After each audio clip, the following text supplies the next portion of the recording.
Welcome, everybody. I see a few of us coming on in. I hope you got the emails. Welcome, welcome.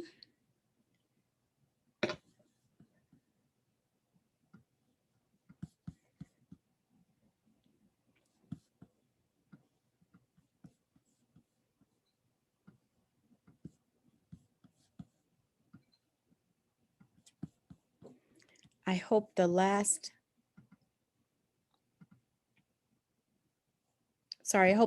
email was helpful with all of the information. And if you know someone that's coming that's having trouble, then maybe you can steer them to the YouTube if it helps them to not be frustrated. And let's see. I just want to wait a few more minutes to see if more of our people will come on and join us.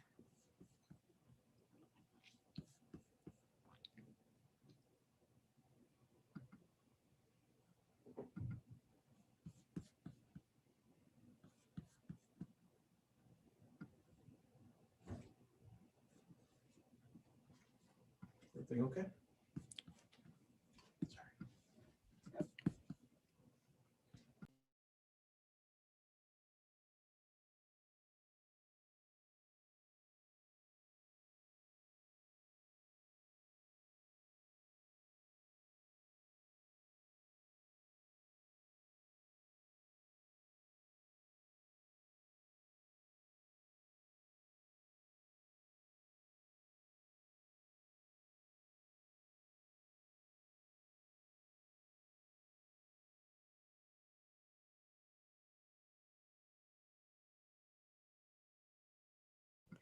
We'll just hold on for 1 or 2 more minutes.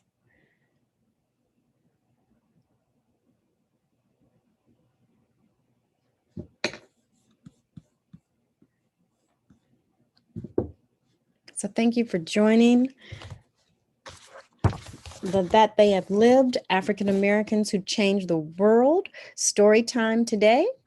We're going to see some of the beautiful pictures and hear about the people in the book that are highlighted.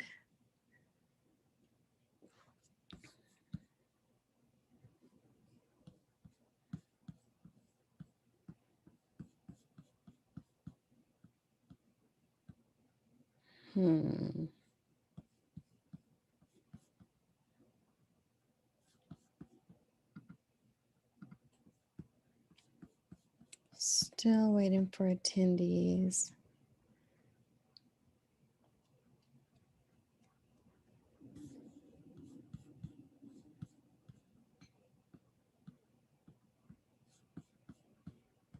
To come on in. I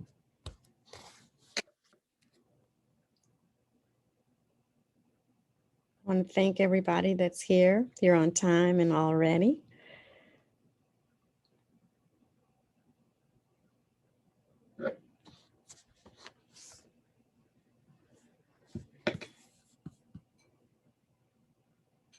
Five of us.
Okay.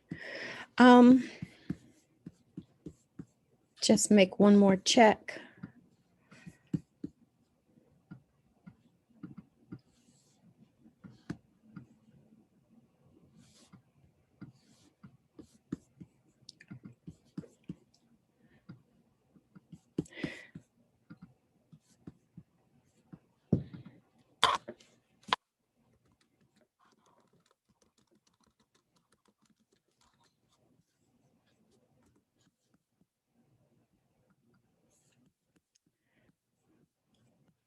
Okay, everyone.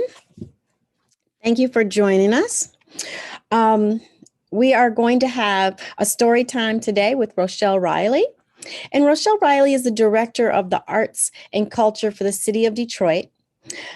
She formerly was a nationally syndicated columnist for the Detroit Free Press here in Detroit, Michigan.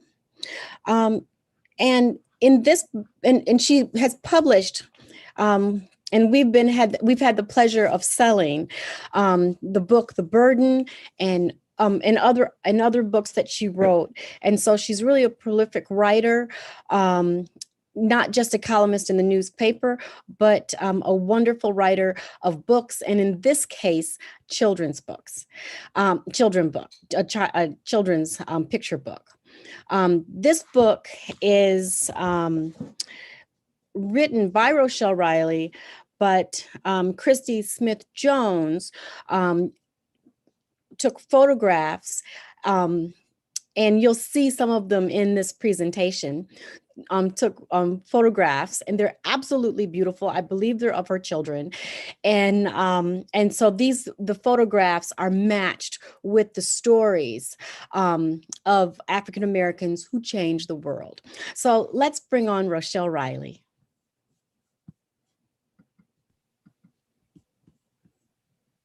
Hello, hello, hello, Allison. How are you?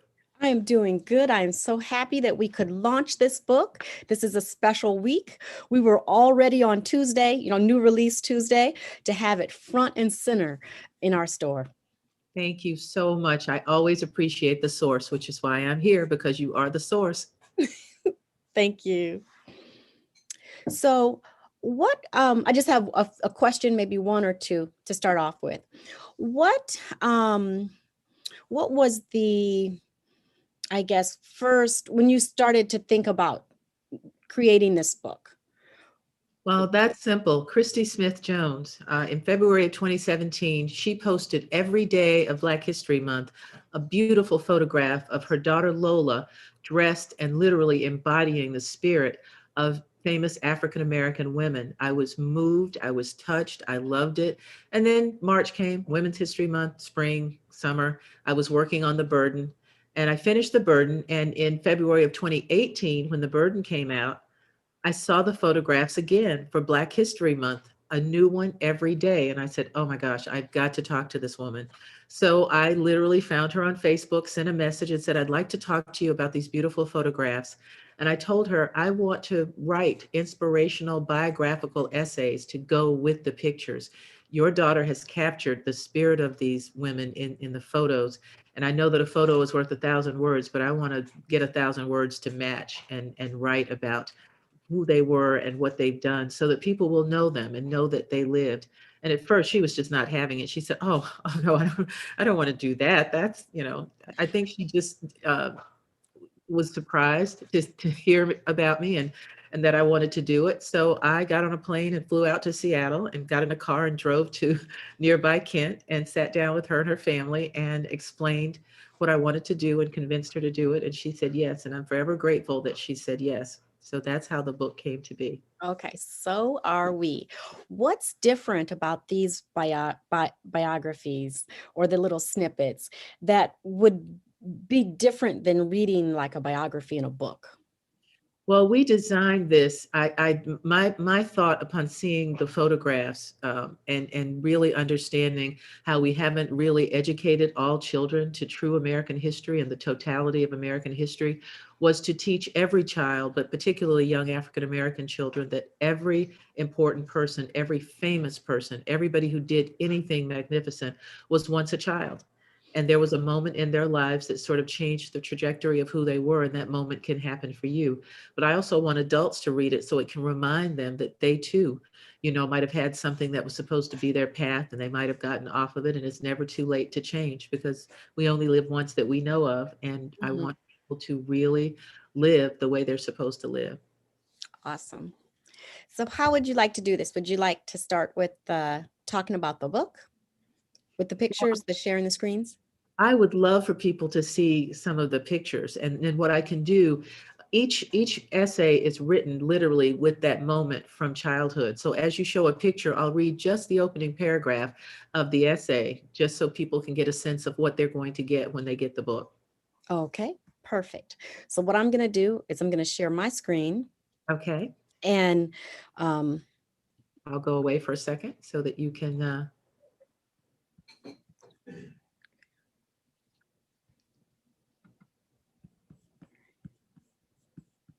Or are you going to go away and you want me to stay? no,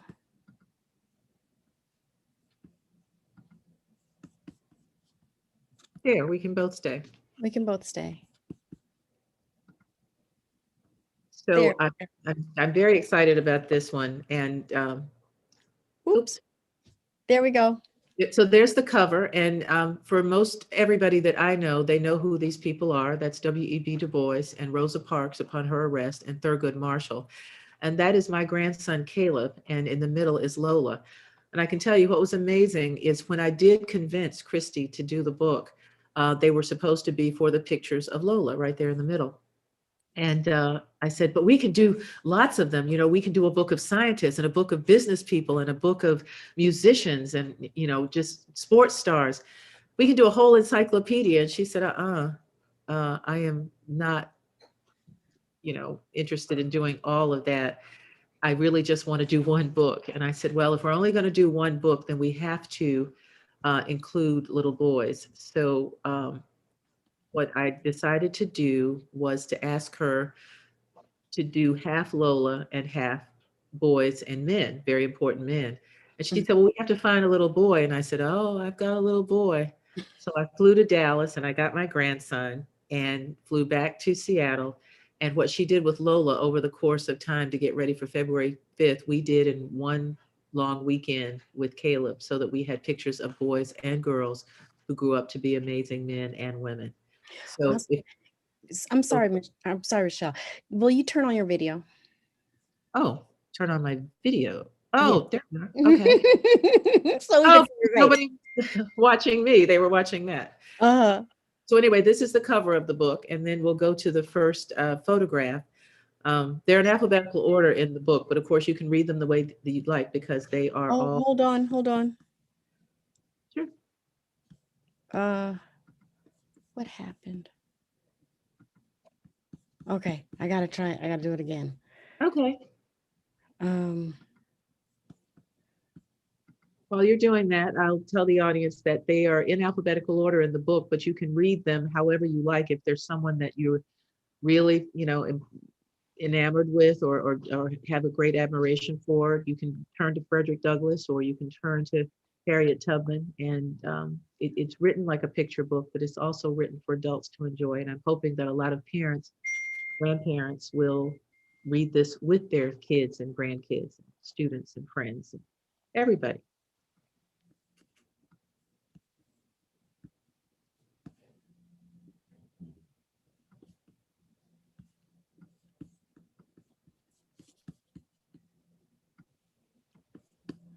And I'll say just a word about trying to make the choices.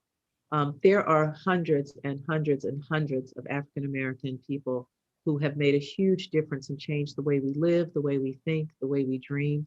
We chose the people that we did because we wanted to get some whose presence and whose achievements really did change the entire world. They changed the culture, they changed how we think. In some instances, they changed the entire way that people viewed African American people. So it was quite a struggle for me to narrow it down from about 1,000 people in that encyclopedia that I wanted to do. And Chris mhm. was hard enough to say no, to the 21 that we have in this book. That doesn't mean we won't do another one, but I'll have to convince her.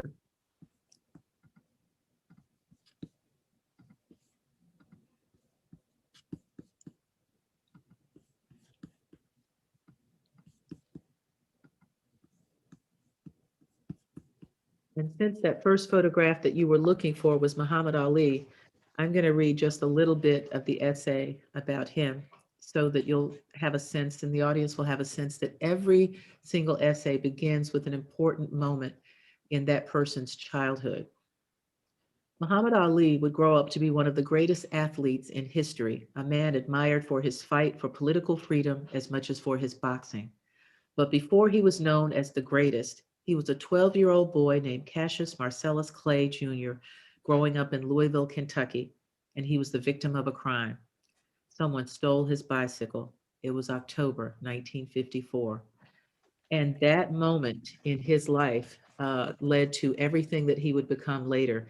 He wanted to whoop the little boy or the little girl, whoever stole his bike. And somebody said, you need to go over to the gym in the basement of the building where they had just gone to this exposition where they had, food and crafts and all types of things. And there was this police officer who ran this boxing gym in the basement, and he went down there and told him what happened about his bike and how he wanted to learn how to fight.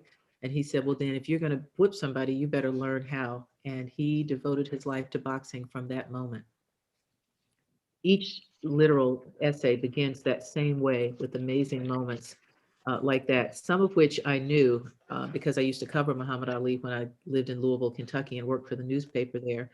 Some I didn't know, even people that I had admired forever. For instance, Shirley Chisholm, who is my stunning hero, like Fannie Lou Hamer.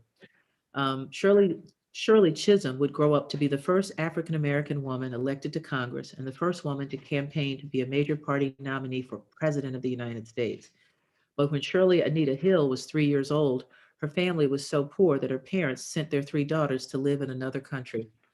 Imagine what that's like for a child and what that does to change you and how hard you work, which she did, to overcome that beginning. Those types of things are the moments that I want kids and their parents to know, because what is true for African Americans in America is that we overcame so much to become whoever we became and whatever we achieved. And in some cases, we worked twice as hard, three times as hard, 10 times as hard, and overcame anyway. And there were some moments that were brought on by discrimination that continued after enslavement. There were some things brought on by the poverty that was literally a circumstance of enslavement. And some of it was just our own families. For instance, Betsy Coleman, one of my favorites. Betsy Coleman would grow up to become the first and most famous African American aviator in history. Known as Brave Bessie, she would perform in stunt shows across the country and urge African Americans to fly. But when she was 11, she worked in the cotton fields with her family and was being raised by a single mother. And she is someone whose brother once told her, women don't fly airplanes. She wound up going to France where they were teaching women to fly and becoming a pilot. Nothing stopped her.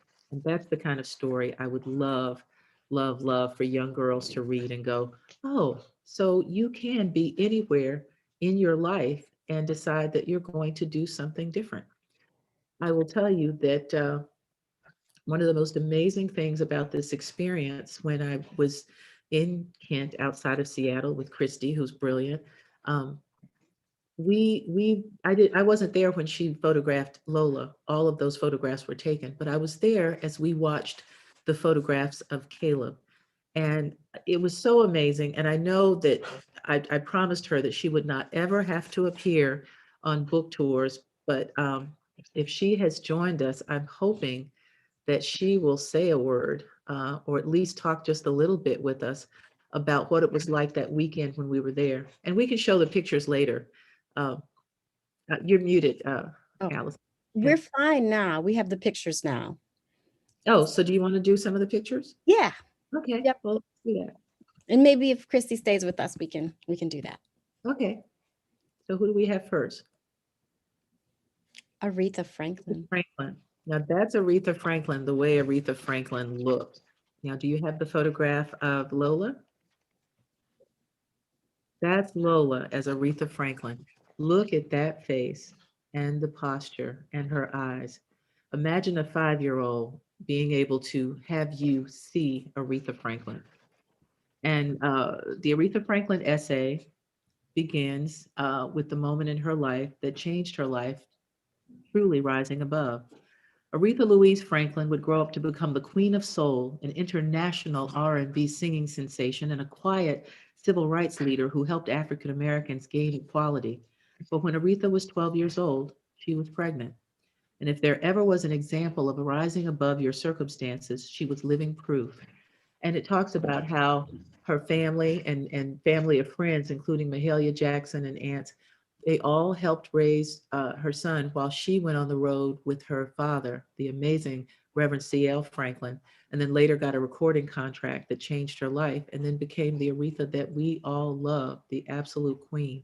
So I love that picture of Lola, and I love telling that story because, of course, being in Detroit, I got to know the queen and was amazed by her. I remember a year and a half before she passed, I decided to write a story. Actually, it was a little before that because Prince, we had lost Prince. Prince had died, and I said, "You've got to give people their flowers while they're living." And I wrote this column thanking her for her music and for the impact that she had on my life. And I got to talk to her. We were sitting, I think we were at the Aretha at a concert. It was the night that Smokey Robinson was performing, and she was backstage. And I said, I wanted to make sure that at some point I send you, the column that I wrote about you to thank you for being who you are and what you meant to me. And she looked at me and she said, I read that. It moved me to tears. I'll never forget that moment. But anyway, so that's the Aretha story, which is included. And then who do you have next? Oh, the president. Let me tell you, that was the hardest one to write because there is so much about Barack Obama that is special and famous and amazing. And if you can show Caleb as Barack Obama, Mm-hmm. there he is. Barack Obama would grow up to become the first African American president of the United States and a popular elder statesman after leaving office. But when Barack was 15 years old, he was a student at a prestigious college preparatory academy in Honolulu who learned that his family included people from around the world. He was a man of the world and someone destined to be someone to be the leader of the free world back when he learned, as he said in his biography, that his family was a mini United Nations.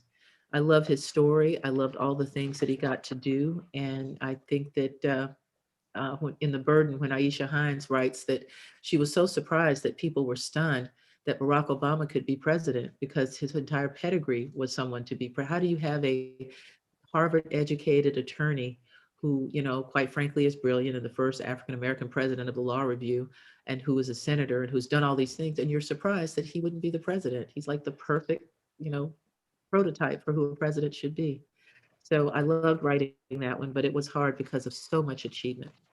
And you recognize that photo, of course, and that is Mother Parks, Rosa Parks, who literally sat down so everybody could stand up. And she literally started, thanks to the civil rights movement and an ingenious plan to cripple the bus system, to help change the way African Americans were treated, first of all in Montgomery, Alabama, and then in all of Alabama, and then all of the world.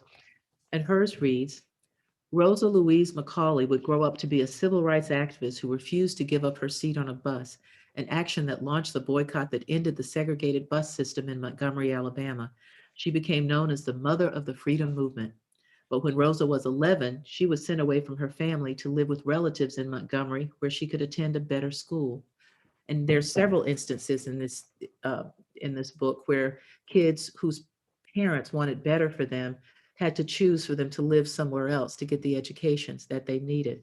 And the chapter on Rosa Parks also includes, because it should, Claudette Colvin. Claudette Colvin was one of the women who, along with Rosa Parks and many other women, did the same thing to fight the system. Rosa Parks refused to give up her seat. Claudette Colvin refused to give up her seat. And what people don't know is it was Claudette Colvin's lawsuit that actually changed the law after that long bus boycott. Claudette Colvin would grow up to be a nurse's aide who lived in the shadow of Rosa Parks. But on March 2nd, 1955, when she was just 15 years old, and 9 months before Rosa refused to give up her seat on a bus, Claudette got on a bus and was soon told to give up her seat so a white man could sit down. She refused. Her refusal and that subsequent lawsuit literally is what changed the law. But that boycott that Mother Parks started is what got the attention of the world. I'm going to do one more. Oh, and there's Lola as Rosa Parks. And look at that face. Stevie Wonder, my favorite musician, composer, and all around person. And of course, that's not a Detroit thing. I loved him before I got here. Stevland Hardaway Judkins would grow up to become one of the most prolific, commercially successful songwriters, musicians, and entertainers in American history, winning 25 Grammy Awards and selling more than 100 million albums. But when he was 11 years old, he was a young blind singer whose mother knew he was special. And it was his mother who took him to Motown. And if you'll show the picture of Caleb, where he literally mesmerized Berry Gordy, became little Stevie, did fingertips, and continued to do music for the next 50 years. And he is someone who it's so easy to embody him, but then of course it's hard. I mean, what Caleb knows about Stevie Wonder is what I've taught him from our walking music being Boogie on Reggae Woman. So he learned a lot about all of these people, just as Lola did.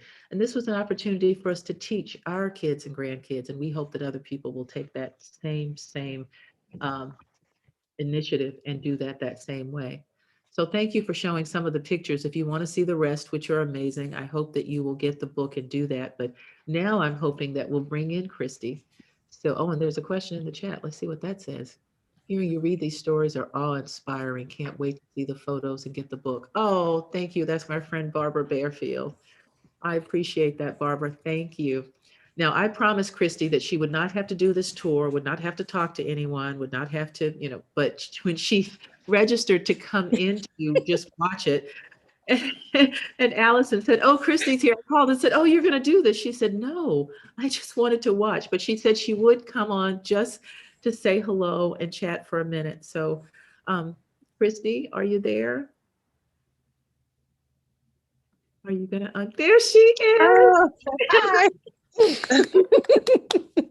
I'm so excited. I promise you it wasn't my fault. Allison said, "Christy's here." I thought that meant you changed your mind, but thank you. So you look fabulous. Oh, thank you. Thank you. Christy, this was my excitement. When I saw the possibility, I was like, "Oh my gosh, she's coming to the event." I promise, but before this book, I was following your photographs. Oh. And anytime we start hand selling the book, so many people are like, "You mean those photographs? Like that photographer?" Oh, wow, that's awesome. So they're awful special. Thank you so much. I need to take this minute, as I do like all the time, to thank you again for letting me come out and convince you to, use the photographs and to just, change the world with Lola and Caleb. And I was hoping that we just share a little bit with them about that weekend, the way we did with the Free Press just earlier this week, because people love hearing about it. So I just like when we when we showed up and it was time for Caleb to, just sort of get into character. Can you talk a little bit about that weekend? I was there, but for people who weren't there. Well, they came on over. We had things set up. I had wigs and props and everything ready to go for Caleb. And I've mentioned in the past that for Lola, she'd been doing the photos, so it was a little bit old hat to her, but for Caleb this was something new. So he having to pack in 10 photos in a weekend, I was a little bit nervous for someone new doing this, but he jumped in there and putting the wigs and facial hair and everything on him, he got a kick out of it, and he would transform, and we would get him in character. And there were just those moments when you would see it and be like, that's it. It was so much fun, but it was also so moving. People would ask, "Well, was it really emotional? And did you guys cry?" And I said, "Well, we didn't have time to cry because we were too busy working Christy was shooting like nonstop, except when we take a break. And I did tell them about how we take a half an hour and do a photo shoot, and then he'd have a half an hour to play Fortnite. But there were a couple of moments, like I remember Duke Ellington and I remember Martin Luther King. Can you talk a little bit about how it became Duke Ellington? Oh, we had our piano all set up and ready to go and put him in front of it. And he looked like he was ready to start playing. He was just, uh, he was little Duke. It was great. And his big old smile, like that picture makes me smile too because of his big smile in it. And he saw the picture and learned who he was, and then he broke out into this smile. And I remember we weren't looking at each other because you're looking in the camera and I'm looking at him, but we're like doing this thing with our elbow. You see that? And it was the same way with Dr. Martin Luther King, where it was a photograph of him at the podium, sort of looking off. And he did that and kind of nailed this look. And we were like, oh my God. So that's literally a testament to your, ability as a photographer to get what you need from a subject, and his wanting to get back to playing Fortnite. But I will say that, and I mentioned this a couple of times in interviews, it was really funny that when we finally took a break and we were going to leave and go to the movies, and he wanted to wear the Frederick Douglass hair. And I said, no, honey, you can't go out of Frederick Douglass. So he went to the movies as Thurgood Marshall, and people still stared like, what's wrong with that child? And why is he so old? But he really did enjoy the costumes and the hair and the history. So thank you again, Christy, for everything you did to make this work and for teaching people about African-American history in a different way. Well, thank you for believing in the photos and approaching us and for coming out, bringing Caleb, all of that. And I will say, you talked about Aretha earlier. That weekend was a busy weekend for you too, because that was the weekend that Aretha passed. So you were working and you were writing and contacting people. So it was like awe-inspiring for me as I'm sitting here like working on photos, and you're sitting at the table working away, interviewing people, trying to get a story together about Aretha, and it was incredible to watch. So that was another highlight of the weekend for me, was being able to see you in your element, even though it was under sad circumstances. Well, thank you so much. I'm glad you remember. I totally forgot, but look, that weekend was so packed, I totally forgot about it. So thank you so much for reminding me of that.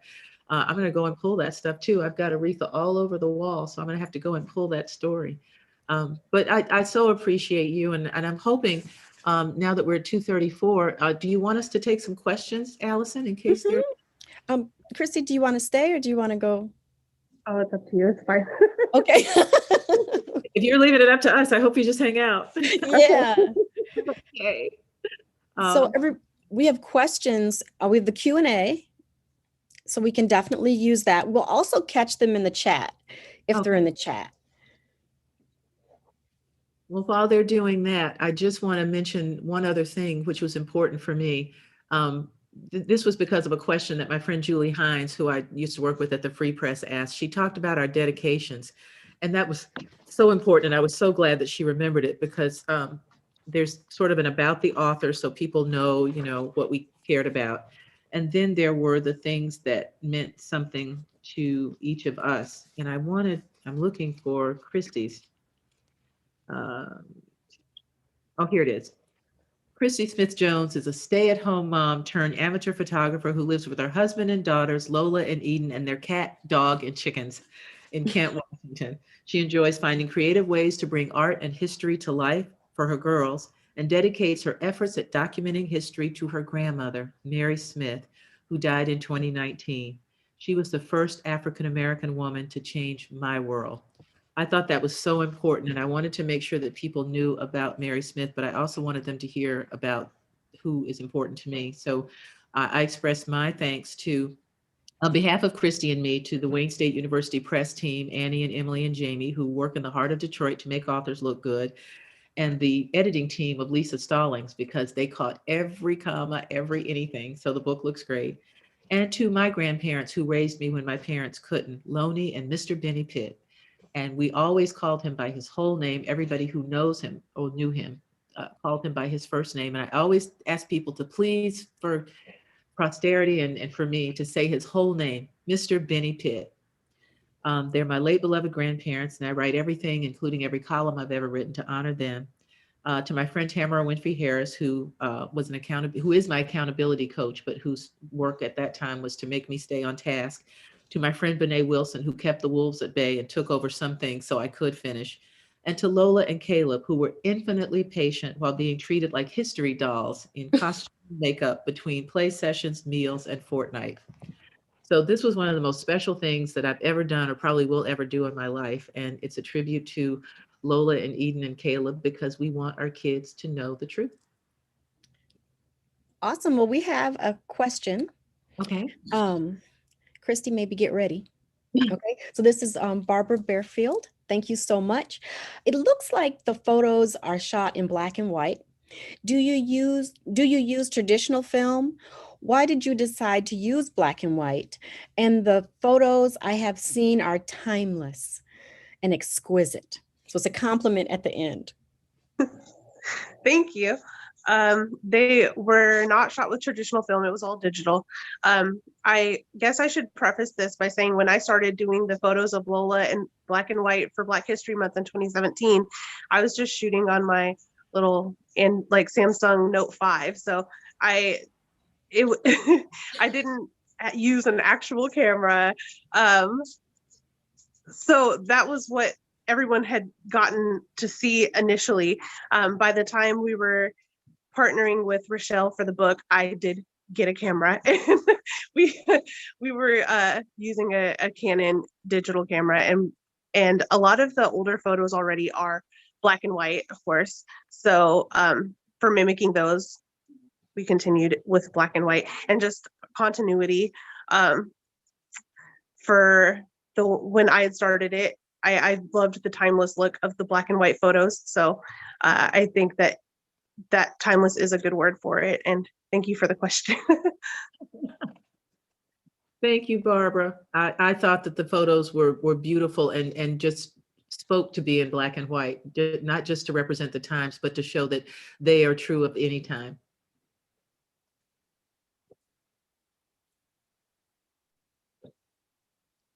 Elizabeth Lowe says that she's excited. She says thank you, and she's excited to get her copy of the book.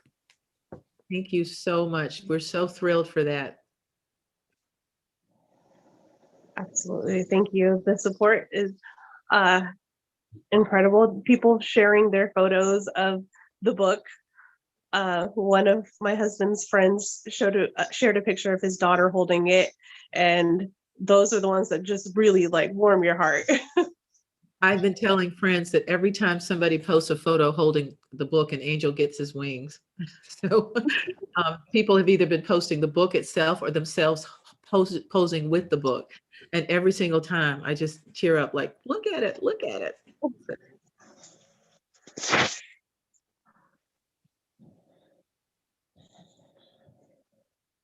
While we're waiting for other questions, I do want to mention that we are going to be coming back to the source. I love the source. We're the source here. We're the source there. At the end of the month, Alice Randall, who's the author of Black Bottom Saints, the amazing book that she just released at the end of 2020. She's a New York Times bestselling author. Her first book was The Wind Done Gone, that parody of Gone with the Wind, which was amazing. And she's done 5 other books. This book is totally about Detroit and Black Bottom and what those times were like. And the mayor loved it so much that he interviewed her for the city kickoff of Black History Month. She's coming back so we can do a joint event. And the two of us are asking grandparents and parents and folks around the country, if they want to participate, to send in photos of their children dressed like one of the icons in That They Lived or in Black Bottom Saints or anyone that they admire, and send us those photos so we can show them during that appearance. That comes at the end of the month, I think on February 26th or 27th, but go to the source or go to RochelleRiley.com and you can see the schedule and find out. And we hope you'll come back and join us then. And so the people in the Black Bottom Saints are people who are in and around Black Bottom, Detroit, a neighborhood that doesn't exist right now, but it was as hip as Harlem was in the Harlem Renaissance. And so those would be very colorful characters, Night Train Lane. And I can't remember the woman that had the bars in Paris. I'll have to think about her name. It's Um, Baker. hmm? You're talking about who performed in Paris or who had the bars? Who had the bars? So that's not Josephine Baker. No. I'll have to think. Don't get me to line. Okay. But come back and you can re-meet all of those characters from Black Bottom Saints and also from That They Lived, and also anyone who has decided they want to add. So Christy, we don't have to do the encyclopedia. We'll get people to send in those photos of people that we would have shot. I Definitely. will say that I just finished Black Bottom Saints last weekend and it was wonderful. And my husband and I made the last lick cocktails last night in honor of Della Reese. So Thank you. Wow. That's Um, awesome. her name is Tell Alice. Bricktop. Her name is Bricktop. Yes, yes. I thought about it. So we're excited to do that. And you can go to RochelleRiley.com and see the schedule. There's probably 20 appearances between now and the end of the month. And then there's going to be more in March. And I've been calling it the Forever Tour because we plan to never stop teaching kids about Black history, because we must teach one America, one history in this country to change things. And I think Christy literally has found a way to help do that. And so I'm willing to put words to any picture she takes. So we may not do another book, but I might just write some essays every time she puts something on Facebook or Twitter because it's so special. thank you, Rochelle. Well, thank you both. Thank you, Rochelle, for the book. Thank you, Christy, for all the photos and also the book, and also for taking time out today to do this, because Thank you for having me. we love that this is going to continue to influence, shoppers in February and beyond. But it's perfect for this month for sure, for Black History Thank Month. you. Thank you so much for that. It's so important for me and for Christy, I'm sure, to make sure that people don't see this as a Black History Month project or something that we want you to just pay attention to in February. This is something we hope that colleges will use as textbooks to teach teachers how to teach kids. We hope that schools will use it in their libraries and in their classrooms to make sure that people know these folks. One of the things that I made clear in the introduction is these are not hidden figures. These are not people who were discovered someplace, even though Katherine Johnson is in there too. But her contribution to sending men to the moon was so great. She had to be in there. But these are folks that every kid, no matter what color, should know. They are American history. So, this is a book for the summer. This is a book for the school year. This is a book for every child. And I want to thank Christy again for getting it started by teaching her Lola who they were. Thank you. And thank you, Allison, for having us. Thanks. The books are available at Source Booksellers, sourcebooksellers.online.com, or give us a ring on the phone. We will get you a book. Well, thank you so much to everybody. We're going to get all of this together, and I'll share the final look of it with you all. And I'll make sure to send that to everyone. Okay. Thank you so much. Bye-bye. Thank you. Bye-bye.